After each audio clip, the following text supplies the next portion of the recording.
The resemblance was impossible to ignore. Anyone with working eyes could see it. The same sharp jawline, the identical slope of the nose, those peculiar grey-green eyes that seemed to shift color depending on the light.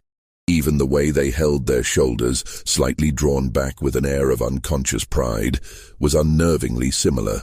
But one young man wore silk cravats and rode thoroughbred horses across the manicured lawns of Belle Reve Plantation. The other wore coarse cotton and worked those same fields from sunrise until his hands bled. In the suffocating social hierarchy of Tidewater, Virginia, 1854, such similarities were not merely noticed, they were dangerous. They whispered of secrets that polite society refused to acknowledge in daylight, though everyone gossiped about them behind closed doors and raised fans. And when a traveling photographer's camera captured both faces in a single frame, entirely by accident, it set in motion a cascade of events that would destroy one of Virginia's most prominent families and expose truths that some would kill to keep buried. This is not a story about justice or redemption. It is a story about what happens when a single image forces people to confront a reality they have spent years pretending doesn't exist. It is about the terrifying power of undeniable visual evidence in a world built on carefully maintained lies. And it begins, as so many tragedies do, with something as simple and permanent as a photograph. Belle Reve stood like a monument to old Virginia wealth, its white columns gleaming in the harsh summer sun of 1854. The plantation stretched across nearly 800 acres of prime tobacco land along the James River, a kingdom unto itself where Alistair Dandridge ruled with the absolute authority afforded to men of his station. The main house, built by his grandfather in 1798, featured 16 rooms filled with imported furniture from London and Paris, crystal chandeliers that had once hung in a French chateau, and enough silver to fill 3 locked cabinets. But the true measure of Alistair's wealth wasn't found in chandeliers or silverware. It was found in the 63 human beings he owned, each one recorded in a leather-bound ledger with their estimated value written next to their names in neat, unfeeling script. Alistair Dandridge was 47 years old that summer, a tall man with thinning brown hair that he combed meticulously each morning to disguise the expanding bald spot at his crown. He had a broad face, florid from too much whiskey and too many heavy dinners, and those distinctive grey-green eyes that everyone in 4 counties recognized as a Dandridge trait. His father had them. His grandfather had them. They appeared in oil paintings hanging throughout the house, watching from gilded frames with expressions of stern judgment. He had married Evelyn Fairfax 23 years earlier, a union that pleased both families immensely. The Fairfaxes were old Virginia aristocracy with impeccable bloodlines but dwindling finances. The Dandridges had money but craved the social legitimacy that came with the Fairfax name. It was a transaction, really, dressed up in white lace and orange blossoms. Evelyn was 17 at the wedding, terrified and obedient. Alistair was 24 and already calculating how her connections would expand his influence. Their son Thomas arrived 11 months later, a squalling, red-faced infant who grew into a handsome young man with his father's distinctive features and his mother's refined manners. By 1854, Thomas was 22 years old, recently returned from 3 years at the University of Virginia, where he had studied law with adequate, if unspectacular, results. He had his father's height and those unmistakable grey-green eyes, but he had inherited something else from Evelyn. A certain gentleness, a discomfort with cruelty that Alistair found both puzzling and vaguely disappointing in his only son. Thomas had grown up at Belle Reve, surrounded by the casual brutality of plantation life, but unlike his father, he had never quite developed the ability to see enslaved people as property rather than human beings. He hid this weakness well, understanding instinctively that to voice such thoughts would mark him as dangerously radical, but the discomfort was always there, a constant low-grade nausea that he had learned to suppress. The Dandridge household also included Alistair's unmarried sister Catherine, a sharp-tongued woman of 45 who had never quite forgiven the world for failing to provide her with a suitable husband. She lived in the East Wing, spending her days embroidering pillowcases with increasingly elaborate patterns and making cutting remarks about everyone's behavior. Catherine noticed everything, forgot nothing, and wielded gossip like a weapon. This was the family structure at Belle Reve in the summer of 1854. Respectable, established, outwardly perfect. And then there was Samuel. Samuel had been born in the slave quarters of Belle Reve on a cold March night in 1832, the same year Thomas was born in the main house. His mother was Ilara, a house servant who had worked in the Dandridge household since she was 13 years old. Ilara was considered one of the privileged enslaved people at Belle Reve. She worked indoors, wore relatively clean clothing, and was rarely subjected to the back-breaking field labor that destroyed so many bodies before their time.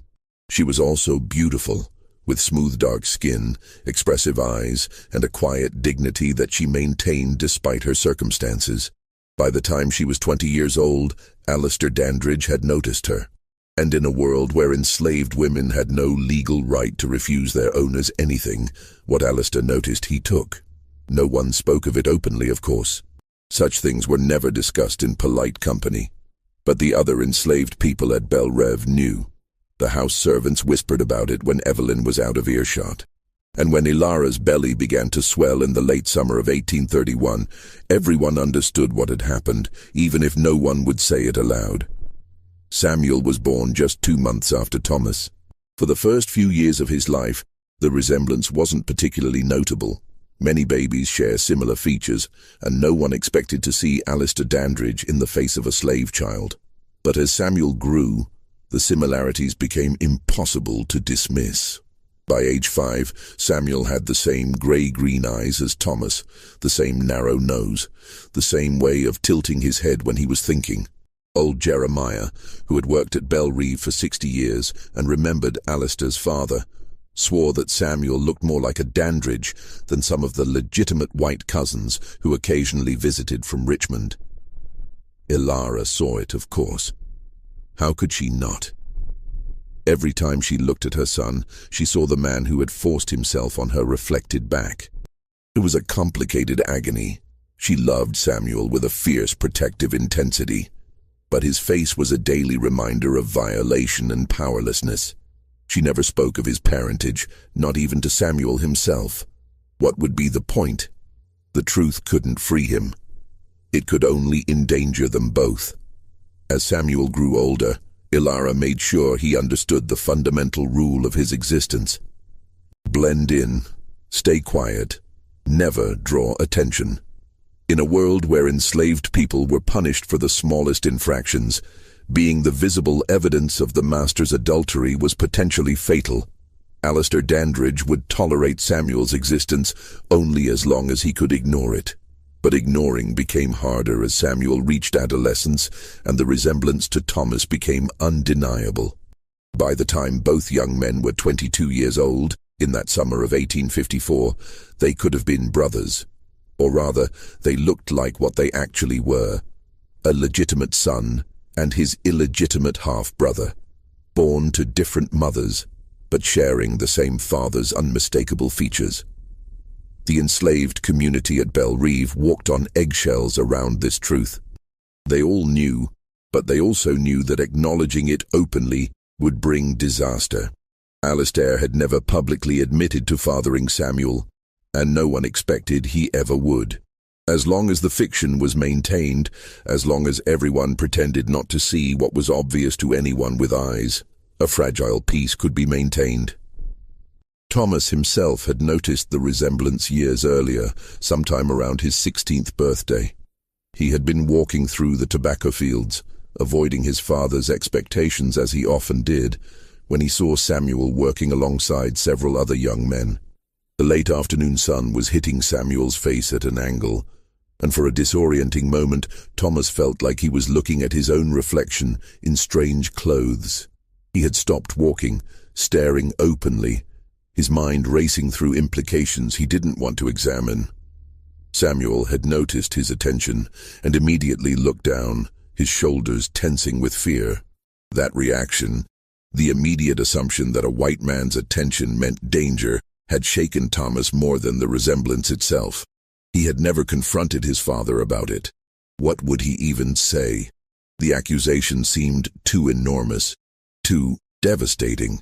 And part of Thomas didn't want confirmation, because confirmation would force him to reconcile the father he knew, stern but respectable, a pillar of the community, with the kind of man who would rape an enslaved woman and then enslave his own child. So Thomas did what his entire family had perfected. He pretended not to see. He avoided looking at Samuel directly. When they inevitably crossed paths, he looked through him rather than at him, as though Samuel were a piece of furniture rather than a person. This was the precarious situation at Belle Reve in July of 1854, when Silas Croft arrived at the front gate with his traveling photography equipment. Silas Croft was a man who lived out of a converted wagon that smelled perpetually of chemicals, silver nitrate, bromine, and the acrid tang of mercury vapor. He was 36 years old, originally from Baltimore, with thinning sandy hair and wire-rimmed spectacles that gave him a scholarly appearance. He had learned the daguerreotype process in 1850 and had spent the last 4 years traveling through the South, offering wealthy plantation owners the opportunity to capture their likenesses and their properties in permanent images. Photography was still relatively new and exotic in 1854, barely 15 years old as a commercial enterprise. The daguerreotype process, which created images on silvered copper plates, was complex, time-consuming, and expensive. Only the wealthy could afford it, which made plantation owners ideal customers. They wanted portraits of their families, images of their grand houses, visual proof of their wealth and status that could be preserved for future generations. Silas had photographed dozens of plantations across Virginia, Maryland, and North Carolina. He had captured stern patriarchs sitting rigidly for the lengthy exposures, delicate wives arranged in their finest silk gowns, children frozen in poses of idealized innocence. He had also photographed the plantations themselves, the grand houses, the manicured gardens, the fields stretching to the horizon. And sometimes, if the plantation owner requested it, he photographed the enslaved people. These images served a dual purpose. They were both documentation of valuable property and a form of boasting, visual evidence of the owner's wealth measured in human beings. Silas found these sessions profoundly uncomfortable, but he needed the money, and he had learned not to question his customers' requests. He arrived at Belle Reve on a Thursday afternoon in mid-July, his wagon rattling up the long oak-lined drive that led to the main house. Alistair Dandridge had sent for him 3 weeks earlier after seeing some of Silas's work at a neighboring plantation. The Dandridges wanted a formal family portrait. Alistair, Evelyn, Thomas, and Catherine arranged in front of the house. They also wanted photographs of the main house from various angles, images that could be sent to relatives in Richmond and Norfolk as evidence of Belle Reve's magnificence. Silas set up his equipment on the front lawn, a process that took nearly 2 hours. The daguerreotype camera was a large, unwieldy contraption mounted on a sturdy tripod. Creating images required preparing silver-plated copper sheets with iodine vapor in a specialized box, exposing them in the camera for anywhere from 3 to 15 minutes depending on the light, and then developing them with heated mercury vapor, a process that was both dangerous and requiring of precise timing. The family portrait was scheduled for Saturday morning when the light would be optimal. But Silas spent Friday setting up test shots, examining angles, and ensuring his equipment was functioning properly. This was when things began to go wrong, or perhaps right, depending on one's perspective. Silas was testing the light and exposure times in the late afternoon, positioning his camera to capture the front facade of the house. He wanted to ensure the white columns wouldn't be overexposed in the bright summer sun. As he was adjusting his equipment, setting up what he thought would be a simple architectural shot, several people crossed through his field of view. This wasn't unusual. Life on a plantation didn't stop for photography. Enslaved people were constantly moving about, carrying water, tending gardens, performing the endless labor required to maintain a property like Belle Reve. Silas had learned to simply wait them out, letting them pass before triggering his exposures. But this time, he didn't wait quite long enough. He had just removed the lens cap to begin the exposure when two young men walked into frame from different directions. One, Thomas, wearing a fine linen shirt and walking with the relaxed confidence of someone who owned the ground beneath his feet, approached from the main house. The other, Samuel, carrying a basket of kindling and moving with the careful anonymity of someone trying not to be noticed, came from the direction of the dependencies.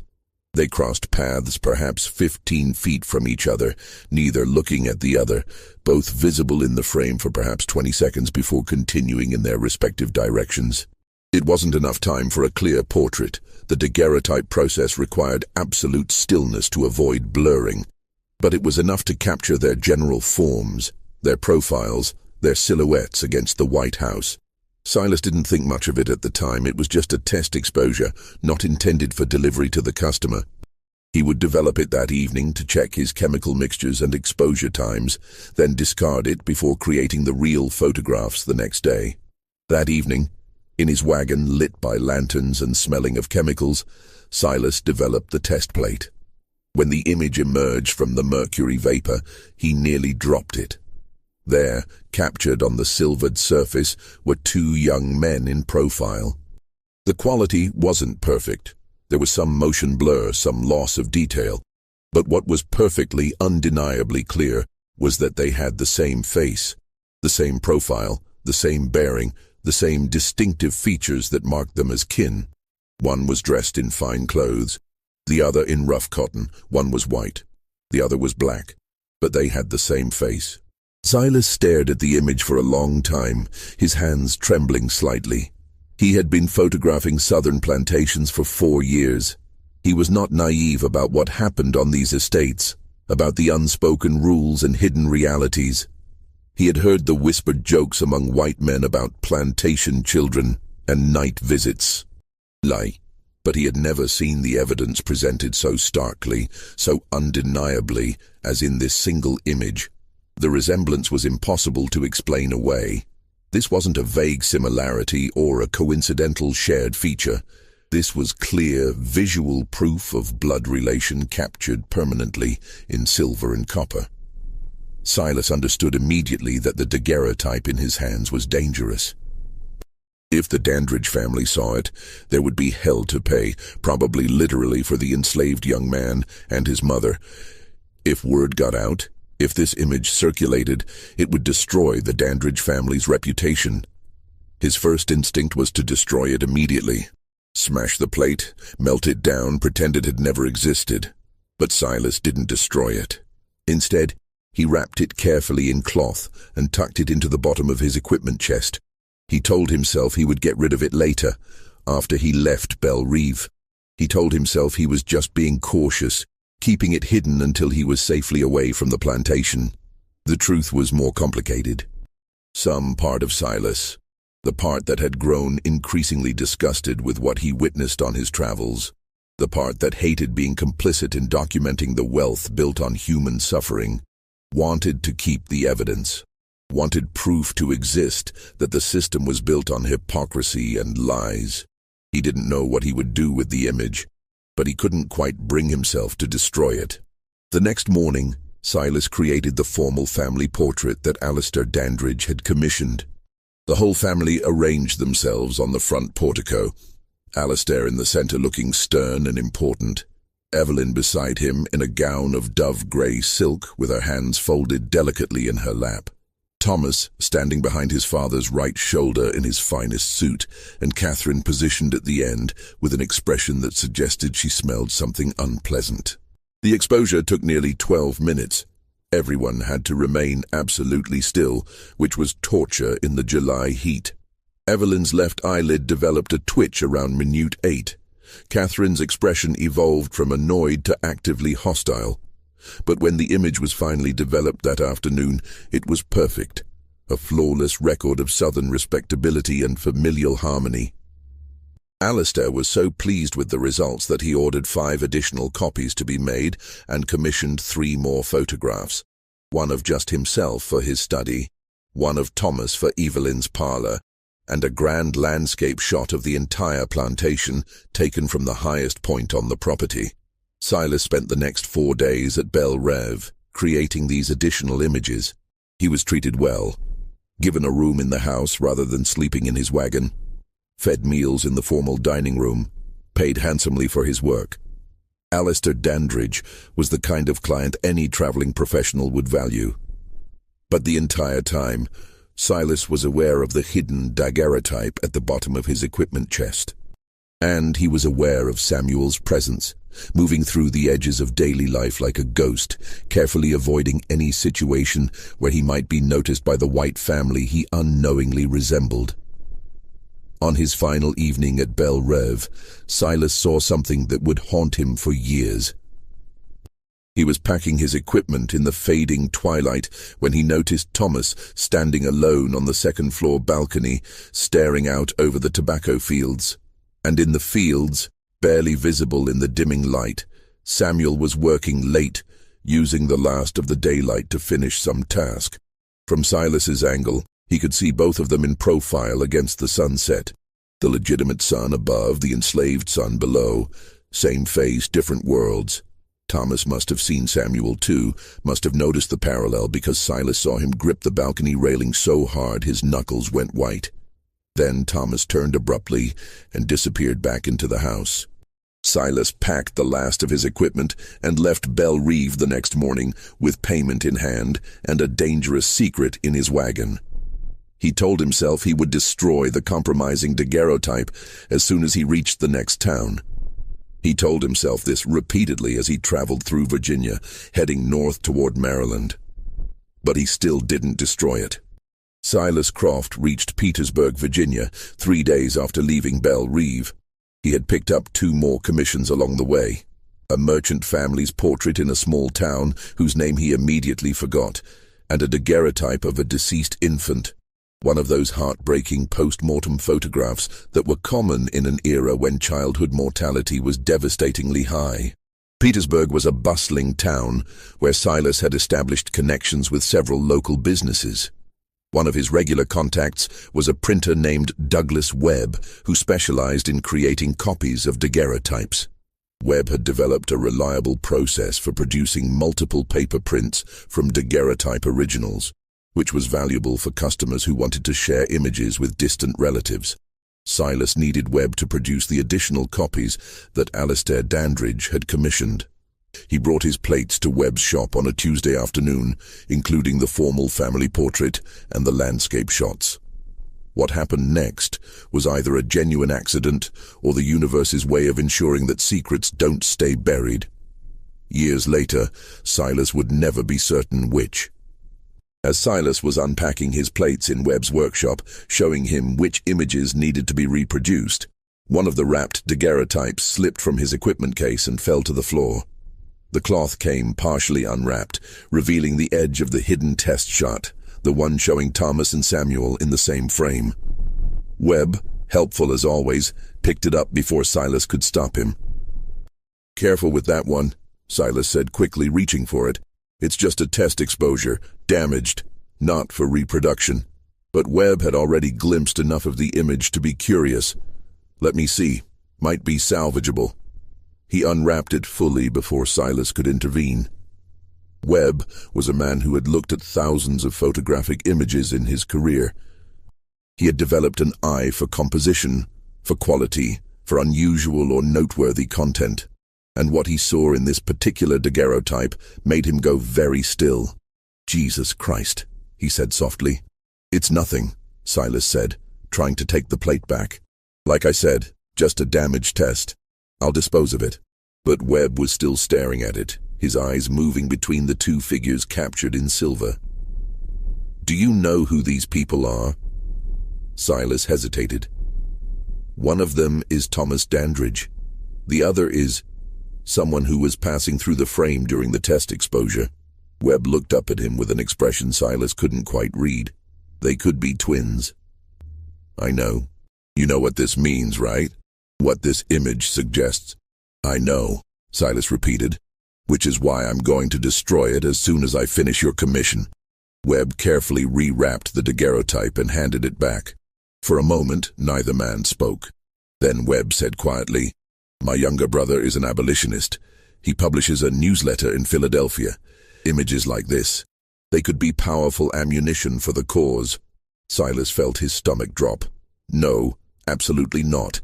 I'm a professional photographer. I can't be involved in anything political. It would destroy my business. No one in the South would ever hire me again." "I'm not suggesting you be involved," Webb said. "I'm just saying, if a copy of that image somehow found its way to Philadelphia, if it got published with a description of what it depicts, it would force people to confront what actually happens on these plantations. The hypocrisy, the reality of enslaved children fathered by their own masters. And it would probably get the people in that image killed," Silas shot back. "The mother, the young man. Maybe others. You think Alistair Dandridge would let that kind of exposure go unpunished?" Webb nodded slowly. "You're right. I'm sorry, I shouldn't have suggested it." They completed the transaction in uncomfortable silence.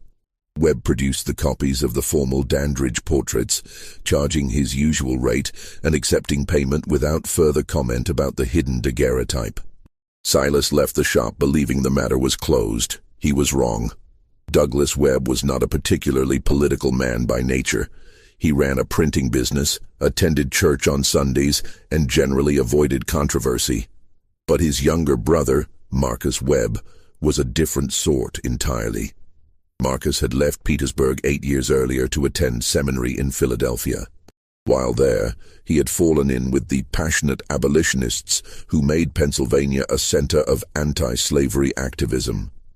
He had abandoned his plans for ministry and instead thrown himself into the movement, writing inflammatory articles, organizing speaking events, and publishing a monthly newsletter called the Liberty Standard that called for the immediate and complete abolition of slavery.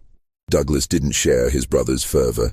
He found Marcus exhausting and self-righteous, but he loved him and stayed in touch through regular letters. And 3 days after Silas Croft left his shop, Douglas sent Marcus one of those letters. He described the daguerreotype he had seen. He described the undeniable resemblance between the two young men.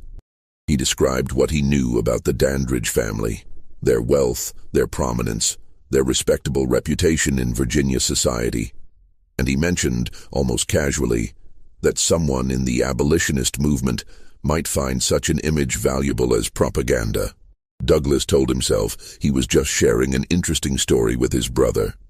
He wasn't actually suggesting Marcus do anything with the information. He was just mentioning it. Marcus Webb received the letter in late August. By early September, he had traveled to Petersburg under false pretenses, claiming to be visiting family, which was technically true, and convinced Douglas to make a single copy of the daguerreotype. Douglas resisted at first, citing all the same concerns Silas had raised. But Marcus was persuasive in that intense, moral certainty way that true believers often are. "This is evidence," Marcus argued. "This is proof of the system's fundamental evil. A man fathers a child, then enslaves that child, makes him work in his fields, denies his very humanity.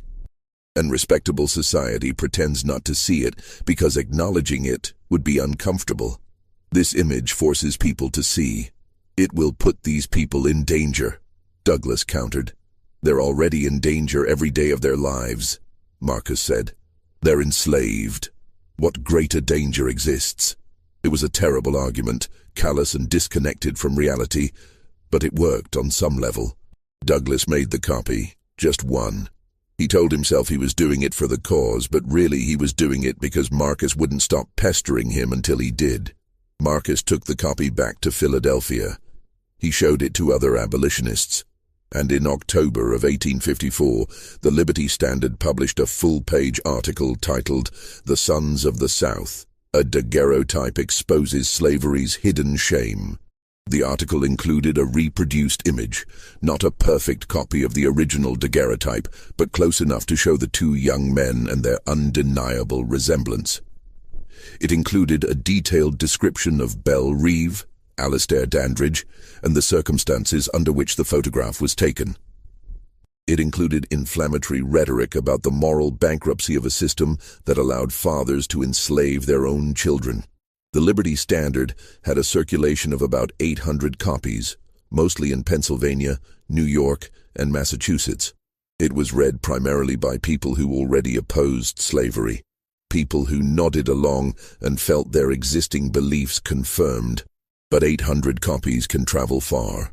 They get passed around, discussed, excerpted in other publications. They find their way into unexpected hands. By November, a copy had reached Richmond. By December, someone in Norfolk had seen it and recognized the Dandridge name. And by January of 1855, whispered rumors were circulating through Tidewater, Virginia's social circles, asking uncomfortable questions about the family at Belle Reve. The first person to bring the rumors directly to the Dandridge family was Catherine, Alistair's unmarried sister. She had heard about it at a church social in early January from Beatrice Caldwell, a distant cousin who lived in Norfolk and who had a particular talent for delivering devastating information with a smile. "My dear Catherine," Beatrice had said, settling herself into a chair with obvious satisfaction at the gossip she was about to share. "I thought you should know that some rather distressing rumors have been circulating about your family. About Alistair, specifically." Catherine had felt her stomach tighten. "What sort of rumors?" "Well, it seems some abolitionist publication up north has gotten hold of a photograph. They're calling it proof of your brother's indiscretions. They're saying one of your slaves bears an unmistakable resemblance to Thomas." The room had seemed to tilt. Catherine had, of course, noticed Samuel's resemblance to Thomas years ago. She wasn't blind. But noticing was different from having it acknowledged, discussed, publicized. "That's absurd," she had said automatically, her voice sharp. "Abolitionist propaganda. They'll say anything to make our way of life look barbarous." Of course," Beatrice had agreed, in a tone that made clear she believed no such thing. "But you know how people talk.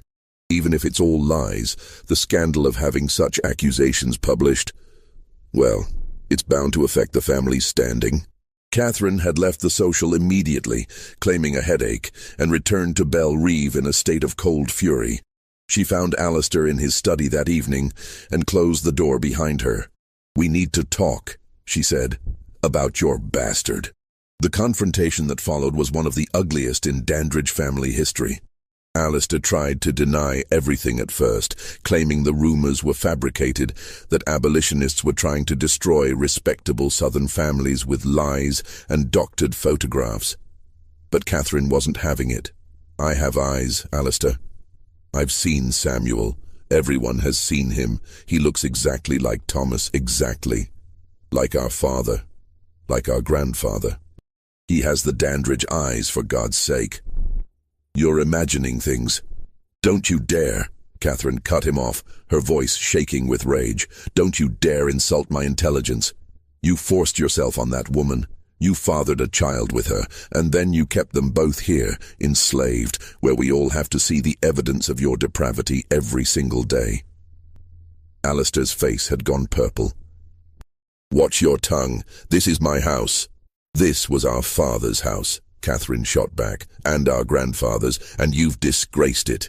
You've made a mockery of our family name, and now it's all coming out, published in newspapers, passed around like scandal sheets. Do you have any idea what this will do to Thomas's prospects? What respectable family will want their daughter to marry into a household embroiled in this kind of ugliness?" That hit home. Alistair had been planning to announce Thomas's engagement to a young woman from a prominent Richmond family that spring. The union would cement important political connections and expand the Dandridge influence considerably. But if scandal surrounded the family name... "What do you suggest?" he asked finally, his voice tight.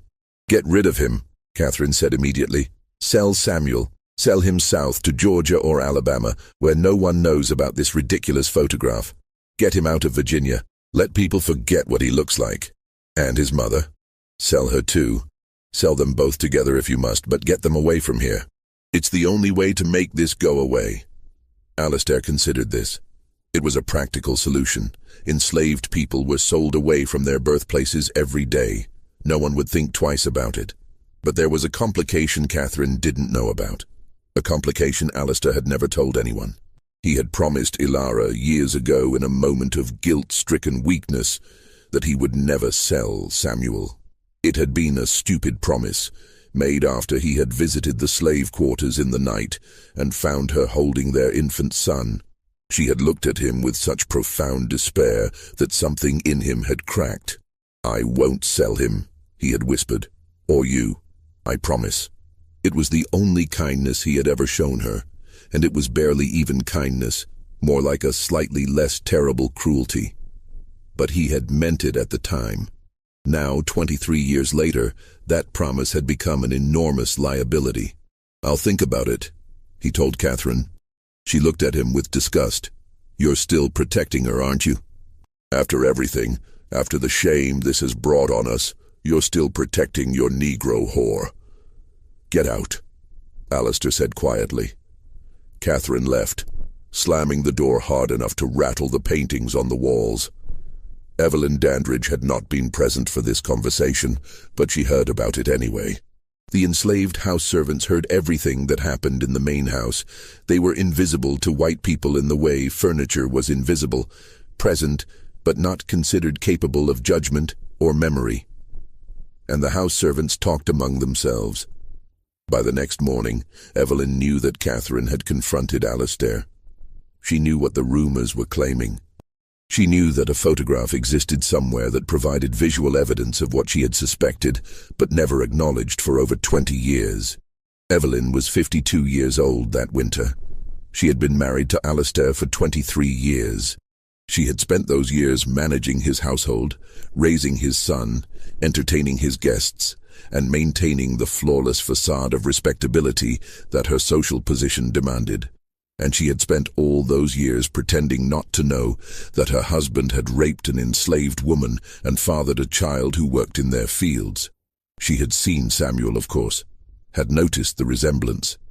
But she had perfected the art of not seeing, of looking past uncomfortable truths, of maintaining plausible deniability. It was a skill that many Southern white women of her class had mastered. The ability to know and not know simultaneously, to live with betrayal by simply refusing to acknowledge it existed. But a photograph changed everything. Visual evidence couldn't be ignored the same way whispered suspicions could. And knowing that strangers in Philadelphia and Norfolk and Richmond were looking at that image, seeing what it revealed, discussing her humiliation, that was intolerable. Evelyn had not confronted Alistair about his affairs in more than 15 years. She had learned early in their marriage that such confrontations accomplished nothing except making her seem hysterical and shrewish. Southern manhood gave Alistair the right to do whatever he wanted with enslaved women, and Southern womanhood gave Evelyn the responsibility to pretend it wasn't happening. But the rules changed when the affair became public, when it threatened their family's social position, when it affected Thomas. She found Alistair in his study 2 days after Catherine's confrontation. "We need to discuss our son's future," she said, her voice calm and controlled in that way that signaled barely suppressed fury. Alistair looked up from his papers warily. "What about it?" "The Birmingham family has withdrawn their daughter from consideration as a bride for Thomas." The color drained from Alistair's face. The Birminghams were the Richmond family he had been negotiating with for months. The planned marriage was supposed to be announced at a major social event in March. "Why?" he asked, though he already knew. "They cited concerns about family reputation," Evelyn said. "They didn't specify further, but I'm certain you can guess the nature of their concerns." Alistair said nothing. "This is going to destroy him," Evelyn continued. "Our son, the legitimate son you actually claim. His prospects, his future, his standing in society, all of it will be tainted by this scandal.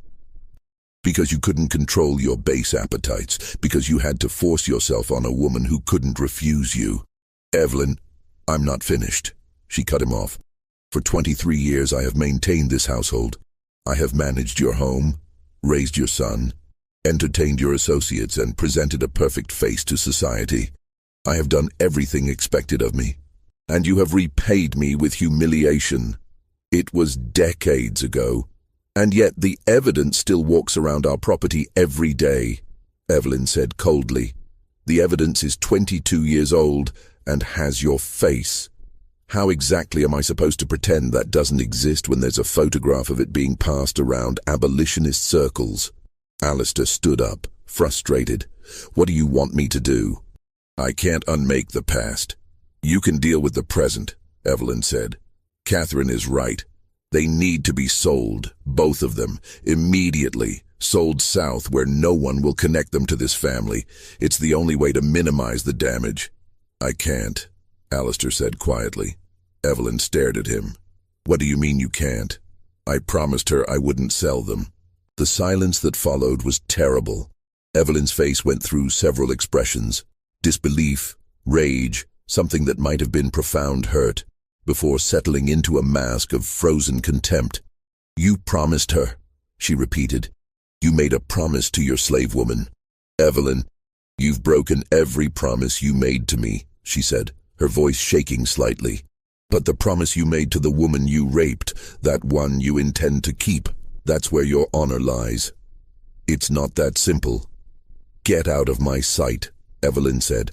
I don't want to look at you. Alistair left his own study because it was easier than continuing the conversation. Thomas learned about the photograph and the scandal from a friend in Richmond who sent him a discreet letter in mid-January.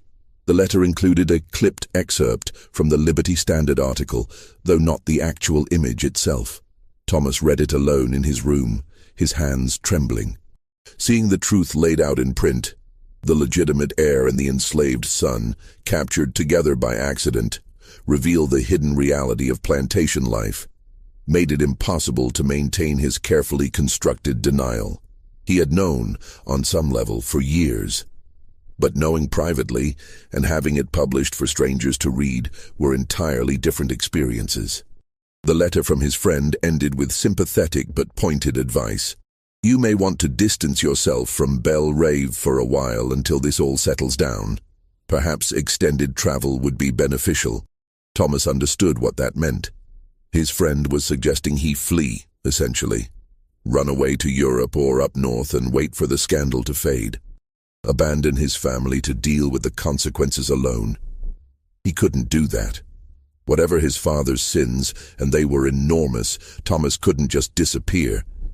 But he also couldn't stay at Belle Reve and pretend everything was normal. Not anymore. Not with the truth hovering over everything like a dark cloud. That evening, Thomas did something he had never done before. He went down to the slave quarters after dark. The slave quarters at Belle Reve were a collection of rough wooden cabins arranged in 2 rows behind the main house, past the dependencies and work buildings. Thomas had rarely ventured there in his entire life. White members of the plantation-owning family didn't go to the quarters unless there was a specific problem requiring attention. But Thomas walked there deliberately that night, his heart pounding, not entirely sure what he was doing or why. He found Ilara's cabin. He knew which one it was because he had asked one of the house servants years ago in a moment of curiosity he had never acted on. It was one of the slightly better cabins, with actual glass in the window and a door that closed properly. Small privileges granted to house servants. He knocked quietly. After a long moment, the door opened. Ilara stood there, 43 years old, still beautiful despite years of labor and fear. When she saw Thomas, her expression went carefully blank. "Master Thomas," she said quietly, "is something wrong?" Everything about her posture was guarded, protective. Thomas realized with a sick feeling that she was afraid of him. Of course she was. A white man coming to a slave cabin at night never meant anything good. "I need to talk to Samuel," Thomas said. "Is he here?" "He's done nothing wrong," Ilara said immediately, defensively. "I know. I'm not here to... I just need to talk to him." Ilara hesitated, then stepped aside. The cabin's interior was small and spare. A few pieces of simple furniture, a hearth, 2 narrow beds. Samuel was sitting at a rough table, mending a shirt by candlelight. When he saw Thomas, he stood immediately, his expression wary. The resemblance was even more striking in the small cabin's candlelight. Thomas felt dizzy looking at him. "Leave us," Thomas said to Ilara. "No," Ilara said firmly. "If you want to speak to my son, you'll do it with me present." Thomas was so surprised by her defiance, slaves didn't refuse direct orders from white family members, that he simply nodded. "All right." An uncomfortable silence followed. Thomas didn't know how to begin. Finally, Samuel spoke. "We heard about the photograph." His voice was quiet but steady. "You did?" "News travels. Even to people like us." Thomas flinched at the phrasing. "People like us." The acknowledged difference. "I'm sorry," Thomas said. The words felt inadequate but necessary. "I'm sorry you're in danger because of something that's not your fault." Samuel's expression didn't change. "We've always been in danger. That's what it means to be property." "You're my brother," Thomas said, suddenly surprising himself. "You're my half-brother. You know it. I know it. Everyone knows it." "Does your father know it?" Samuel asked. Thomas didn't know how to answer that. Ilara spoke up, her voice hard. "Your father knows exactly what he did, and he's known for 22 years what the consequences were. He chose to keep us here anyway. Chose to watch Samuel grow up enslaved. Chose to let you grow up in privilege while your brother worked in the fields. That wasn't ignorance. That was choice." "I know," Thomas said quietly. "I know. And I don't know how to fix it. I don't know how to make any of this right." "You can't," Samuel said simply. "What's done is done. My father's considering selling you," Thomas said. "Both of you. Sending you south to make the scandal go away." He saw terror flash across both their faces before they controlled it. Being sold south was one of the most feared fates for enslaved people in Virginia.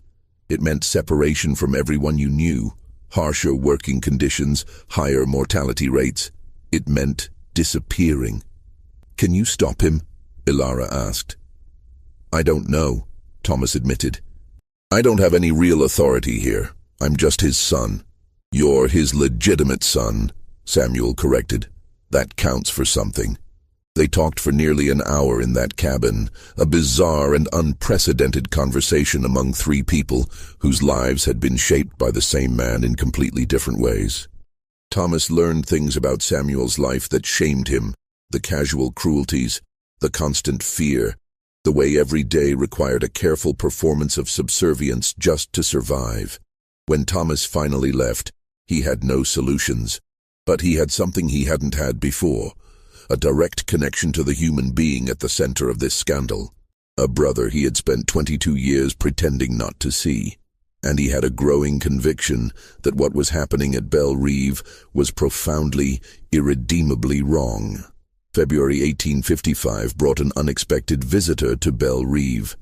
Beatrice Caldwell, the distant cousin from Norfolk who had first brought the rumors to Catherine's attention. Beatrice arrived unannounced on a Tuesday morning, her carriage rolling up the oak-lined drive with an air of purpose that immediately set everyone on edge. She was a woman in her early 50s, wealthy in her own right from her late husband's shipping business and possessed of that particular brand of social power that comes from knowing everyone's secrets and having no compunction about weaponizing them. Evelyn received her in the formal parlor with all the grace her position demanded, though she would have preferred to turn Beatrice away at the door. "Beatrice, what an unexpected pleasure," Evelyn said, her tone making clear it was no pleasure at all. "Darling Evelyn," Beatrice replied, settling herself into the best chair without waiting for an invitation. "I've been hearing such concerning things, and I simply had to come see how you all were managing." "We're managing perfectly well." "Are you?" "Because the talk in Norfolk hasn't died down at all. If anything, it's getting worse.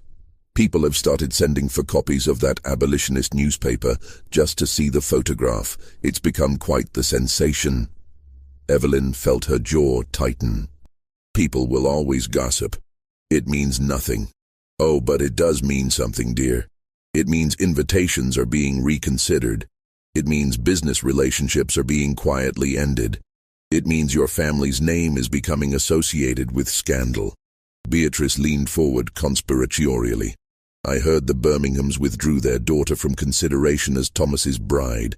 Is that true? That's private family business. So it is true. Beatrice looked genuinely delighted. How devastating for you. And for Thomas. The poor boy must be beside himself. Thomas is fine. Is he? Because I've heard he's been seen doing the most peculiar thing, visiting the slave quarters at night. Surely that can't be true. It would be so improper. Evelyn felt cold panic flood through her.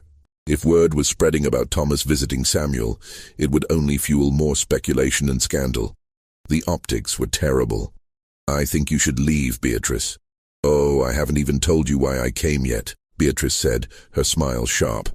I'm hosting a tea next month, a gathering of the most prominent families in Norfolk and the surrounding area. I would very much like the Dandridge family to attend. This was a trap, obviously, but refusing would be even worse than accepting. It would look like they were hiding, admitting guilt. We would be delighted, Evelyn lied. Wonderful. I'll send the formal invitation. Do bring Thomas. I'm sure everyone is eager to see how the young man is holding up under such trying circumstances. After Beatrice left, Evelyn sat alone in the parlor for a long time, feeling the walls of her carefully maintained world closing in. The next few weeks saw a series of increasingly desperate family meetings. Alistair, Evelyn, Catherine, and Thomas gathered behind closed doors to discuss their options, their voices rising in frustration and fear. Catherine continued to push for selling Samuel and Elara. It's the only solution. Every day they remain here, they're living evidence of the scandal. Thomas, to everyone's surprise, pushed back. They're people, not evidence. You can't just dispose of them because they're inconvenient. They're slaves, Catherine snapped. That's exactly what you can do with them. They're my brother and his mother, Thomas said, his voice shaking with suppressed emotion. Whether anyone wants to acknowledge it or not. The room went silent.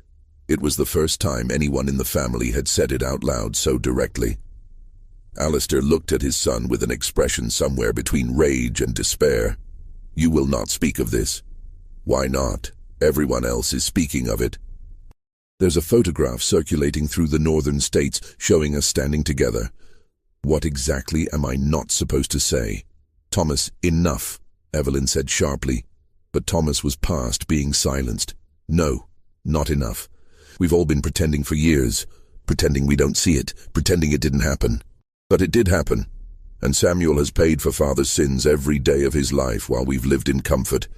That's the truth, whether it's convenient or not. Your youthful righteousness is touching but useless, Catherine said coldly.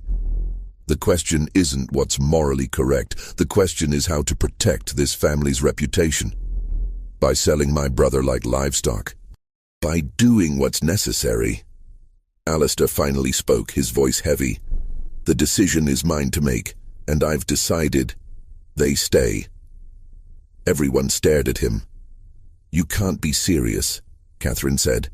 I made a promise, years ago, and despite everything, I intend to keep it. You're going to destroy this family for a promise made to a slave woman.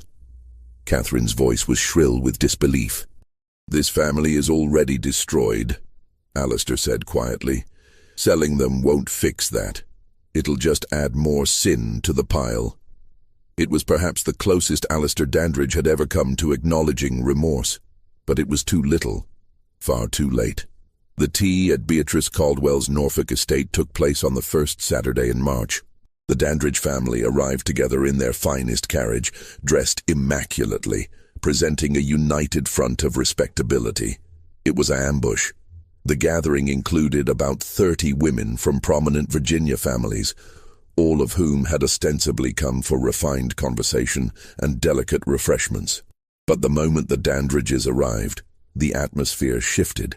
Conversation stopped mid-sentence. Heads turned, eyes assessed and judged. Beatrice greeted them with effusive warmth that was entirely performative. The Dandridges, how wonderful that you could join us. Please come in. Everyone is so eager to see you. The tea proceeded with all the formal rituals, pouring, stirring, delicate bites of cake. But the conversation was pointed, designed to draw blood. One woman asked Evelyn with false concern, How are you managing, dear? All this dreadful gossip must be so trying. Another turned to Thomas and said, I understand you've been taking a special interest in the welfare of your family's slaves. How progressive of you. The questions kept coming, each one carefully phrased to sound innocent while actually being viciously pointed. It was a master class in Southern passive aggression, the particular skill of destroying someone while maintaining plausible deniability about one's intentions. Then Beatrice dealt the final blow. I have something I thought might interest everyone, she announced during a lull in conversation. She produced a folded newspaper from beside her chair, a copy of the Liberty Standard with its inflammatory article and the reproduced photograph. This has been circulating in certain circles, she said. I managed to acquire a copy. It makes such fascinating claims about our dear friends the Dandridges. She proceeded to read excerpts aloud, her voice dripping with false sympathy.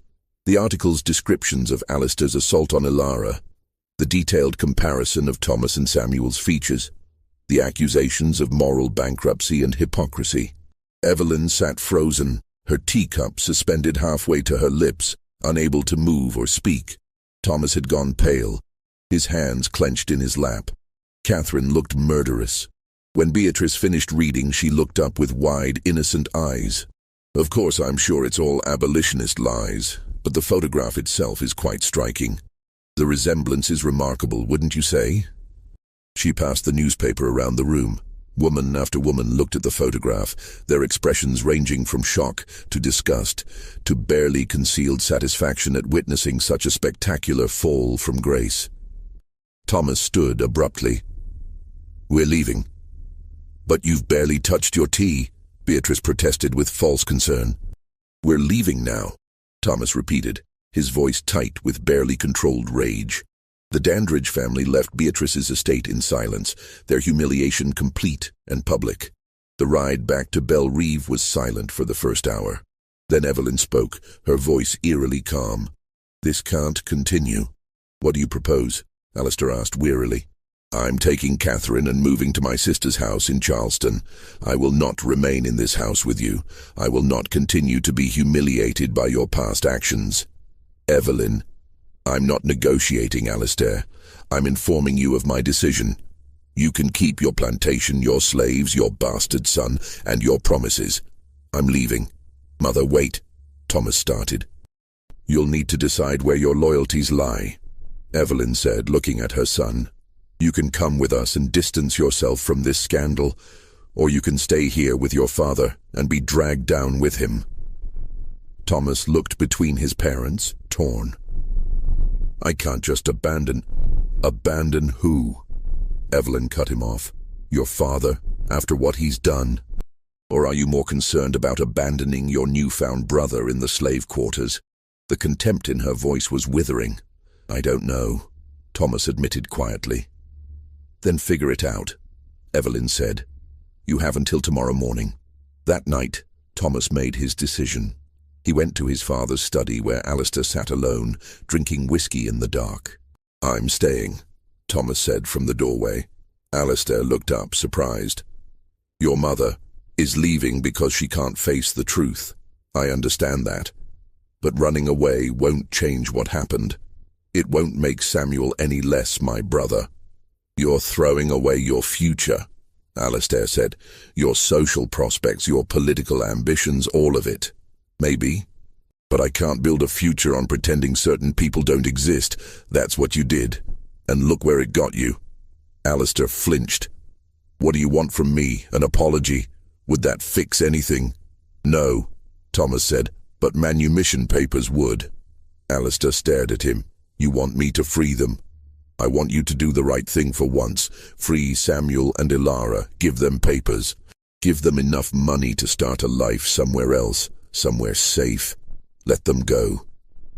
If I free them now, in the middle of this scandal, it will be seen as admission of guilt. You are guilty, Thomas said bluntly. Everyone knows it. The only question is whether you'll do anything to make it right. And if I refuse? Thomas met his father's eyes. Then I'll wait until you die and do it myself. I'm your heir.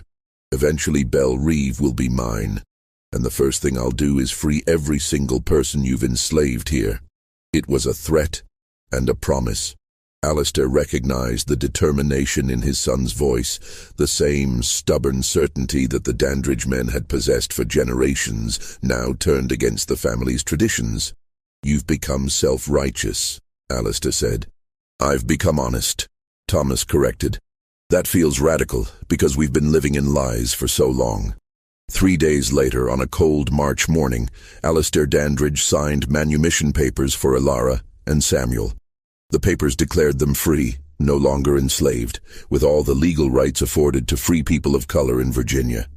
It wasn't much. Virginia law in 1855 was deeply restrictive toward free black people, requiring them to leave the state within a year of gaining freedom or risk being re-enslaved. But it was something. It was a door opening. Alistair also provided them with $200 in cash, enough to travel north and establish themselves somewhere beyond Virginia's reach. When Thomas brought Ilara the papers, she wept. She had spent 25 years enslaved, had borne a son in bondage, had endured assault and degradation, and the daily terror of knowing she and her child could be sold at any moment. And now, suddenly, she was free. "Where will you go?" Thomas asked. "Philadelphia," Ilara said immediately. "I have cousins there who moved north years ago. They'll help us establish ourselves." "I'm sorry," Thomas said, "for everything, for all the years you suffered because of my father." Ilara looked at him for a long moment. "You're not your father. Remember that." Samuel joined them, holding his own set of freedom papers, his hands trembling slightly. Thomas looked at his half-brother, his brother, no qualifiers needed, and extended his hand. After a moment's hesitation, Samuel shook it. "Thank you," Samuel said quietly. "Don't thank me. This is the bare minimum of what you're owed." They left Belle Reve 2 days later at dawn, with a bag of belongings and those precious papers that declared them free. Thomas watched them go from the upper balcony, feeling a complicated mix of relief and grief. They were safe now, but their freedom had come at an immense cost, and decades too late. Evelyn Dandridge never returned to Belle Reve. She lived with her sister in Charleston until her death in 1867, maintaining to the end that she had been the victim of her husband's moral failures. She never spoke to Alistair again. Catherine moved with her, equally bitter, equally determined to distance herself from the scandal that had tainted the family name. Alistair remained at Belle Reve, watching his social standing crumble over the next few years. Former friends stopped visiting. Business relationships dried up. The Richmond political circles that had once courted his influence now avoided him. He died in 1859, a wealthy man in financial terms, but socially isolated, his reputation forever marked by the photograph that had exposed his sins. Thomas inherited Belle Reve and, true to his word, began the process of freeing the enslaved people there. He did it gradually to avoid financial ruin, offering wages to those who stayed as free workers and providing resources to those who chose to leave. By 1863, when the Emancipation Proclamation was issued, Belle Reve was already operating as a paid labor farm. He never married. He spent his remaining years trying to make amends for his family's actions, though he never quite succeeded in forgiving himself for the years he spent pretending not to see. Ilara and Samuel reached Philadelphia in April of 1855. They settled in the city's growing free black community, finding work and gradually building new lives. Samuel learned carpentry and eventually opened his own small shop. He married, had children, lived to see the Civil War end slavery throughout the nation. Ilara lived to be 73 years old. In her final years, she would occasionally speak about Belle Reve, but only in fragments, brief memories that surfaced and then retreated, too painful to dwell on for long.